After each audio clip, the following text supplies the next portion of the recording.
जय जगन्नाथ सांग माने आपण मानक सह तो बहुत रेसिपी वीडियो शेयर करुँची तो भाविली आज गोटे मेला ब्लॉग शेयर करी तो से मु बाहरी जाइली आम बालेश्वर सहर रे चलता बैशाखी मेला बुलवाई सेठी पहुँचला बेलू भल गहली होता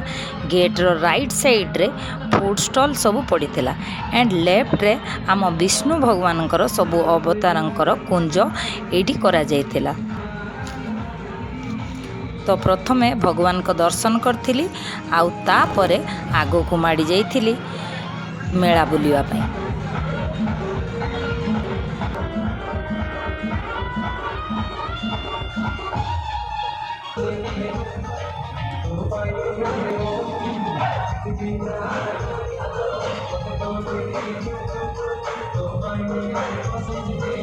ठाकुर का दर्शन सरिबा परे पूरा फ्रंट साइड रे आमर थिला सबु झुलना राइड जो झुलना गुड़ी को देखला बेलू मन होता पिला हो एंड से झुलना रे बसी एंजॉय करिया पाई बट एटी केवल पिला मानक पई नुह बड़ लोकंक पई भी सब राइड गुड़ा पड़ीला आउ देखला बेलू तो इच्छा होता बट मते राइड गुड़ा रे बसिया पाई ना टिके डर लगे जेतिकी एक्साइटेड सेतिकी डर तो से बसिलिनी बस देखिकी एंजॉय करी पळै आसिली।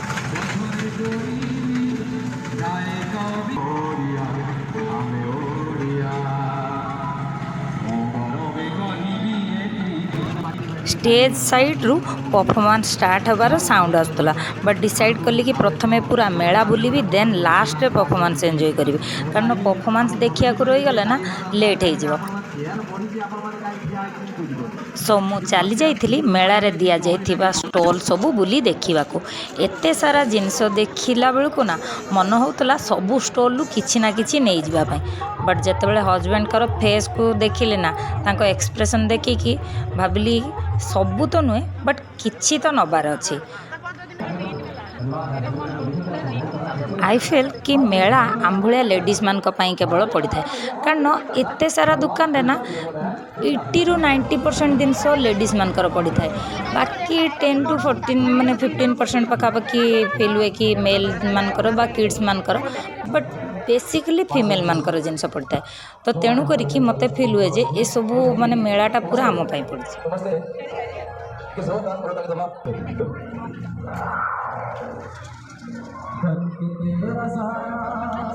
सो एथर मोर प्रथम शॉपिंग स्टार्ट कर देइथिली प्रथमे मु आसिकी गोटे इयरिंग स्टॉल रे पहुंची थी एंड एठी एते सारा इयरिंग्स थिला बट मते केवल ए गोटे पीस ही पसंद आसथिला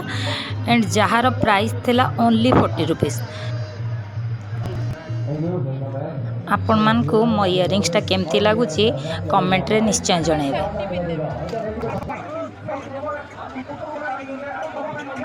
एथर आगो को जाइथिली जोठी गोटे बेग दुकान मो नजर रे पड़ला जोठी पूरा फिक्स रेट लिखाई 100 रुपीस तो मु से भाई को टिके पचारिया को लागली जे सबु बेग रो प्राइस कोन सेम ना कोन अलगा एडे फिक्स रेट 100 टका ना देखे रू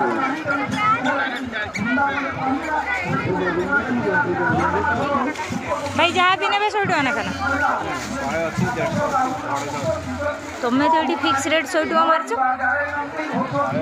एथर टिके आग को गला को देखिला बेलू को ये भाई माने जो बेडसीट सब देखा से सबूर price only 350 with pillow cover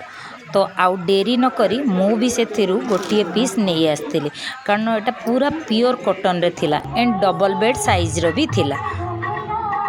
आउ टिके बुलिला बेलू आखि आगे एते सुंदर सुंदर साड़ी से भी मात्र 250 एंड 350 रे मु तो बहुत खुशी हो जाती बट आनी पार्लिनी कारण मु टिके मटेरियल खोजुली सॉफ्ट रे बट एगुड़िक ना टिके रफ थिला सो से गुड़िक तो किणलेनी तो आगो को जाइकी पहुँची गली गोटे आचार स्टॉल रे एते सारा आचार देखी पार्टी रे लाल आसी जाइथिला तो जहाँ भी हो मोर एठी आचार नबार थिला सेति मु ट्राए करने को लगी एंड ट्राए करू करू पार्टी पूरा खट्टा देन सेठू आचार नहीं आमे सीधा पड़े गलु नयागढ़ छेनापड़ स्टॉल को जी कि मात्र गोटे पीस को ओनली 20 रुपीस रे देउतले एंड टेस्ट रे भी भल थिला।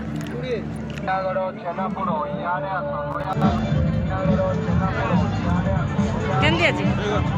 एथर फूड स्टल आड़ को गलु तो सेठी ए भाई तंदूर चिकेन हावा देवार देखी भाविली काश ए गरम रे मते भी किए ये बिंचता कि छाड़तु जोक थिला।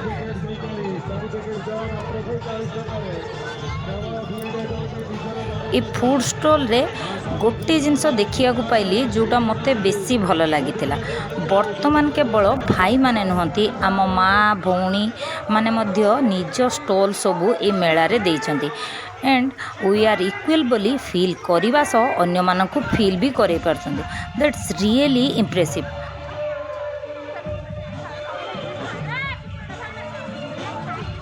फाइनली आम स्टेज पाखे पहुँची जाइलु किछि समय प्रोग्राम देखि घर को फेरी आसती। वर्तमान ए टू जेड 26 लेटर 28 झियो ना आमे कोइ तार कहले मु जानि छि तमेडा बेगा रहि जे तुमको भूलिबा को छले मामा तो भूली कथा दे भूली गलो।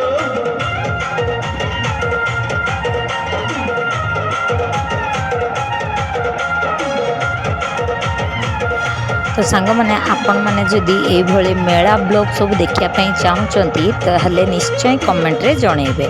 एंड मु आउ को वीडियो आपण मन आनिबी कि रेसिपी सब आनिबी ता मध्य कमेंट रे जनइबे। चैनल रे नुआ थिले चैनल को सब्सक्राइब मध्य करदेबे। वर्तमान राति प्राय 10:30 पाखापाखि रास्ता भी पूरा फांका हो गलानी तो घरे आसी प्रथमे मु बेडसीट टी चेक करथिली साइज ठीक अच्छी कि नहीं। तो सांग माने आपण माने देखि पारथुवे साइजटा बहुत बड़ अच्छी एंड आपण मानकु जदि मोर ए मिनी मेला ब्लॉग टी भल लगता है निश्चय लाइक कमेंट करिवे। तो रहिली बाय बाय एंड जय जगन्नाथ।